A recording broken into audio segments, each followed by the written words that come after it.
ఇప్పుడు చేతి కర్రతో బయలుదేరిన యాకోబు అంటాడు, దేవా నువ్వు చేసిన సమస్త ఉపకారాలకు నేను అపాత్రుడను.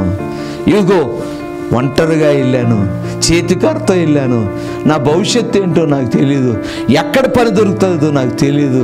ఇదిగో మా అమ్మ మాత్రం చెప్పింది, ఒరే యాకోబు నువ్వు వెళ్ళరా అబ్బాయి, మన బంధువులు ఉన్నాడు అక్కడ, లాబాను ఉన్నాడు మా తమ్ముడు, అక్కడికి వెళ్ళరా అని చెప్పింది. బయలుదేరి వచ్చాను. ఎంతమంది తెలిసిన వాళ్ళు సాయం చేస్తారండి, ఒక్కోసారి తెలిసిన వాళ్ళే సాయం చేయరు, తెలవని వాళ్ళే సాయం చేస్తారు. ఇవాళ రేపు రోజులు అలాగ ఉన్నాయి. అందుకే మనుషుల సహాయము వ్యర్థము. నీవు నేను దేవుడు పిలిచాడని ఎరగండి. ఫస్ట్ నేను క్రీస్తులో ఏమై ఉన్నాననేది నువ్వు తెలుసుకోగలిగితే, నేనేమన్నా తెలుసుకోగలిగితే దాని మించిన అద్భుతం లేదండి. నిన్నెవ్వరూ నడిపించవలసిన లేదండి. పరిశుద్ధాత్మ దేవుడే నీకు తోడై నడిపిస్తాడు. దేవుని స్తోత్రం. హల్లెలూయా.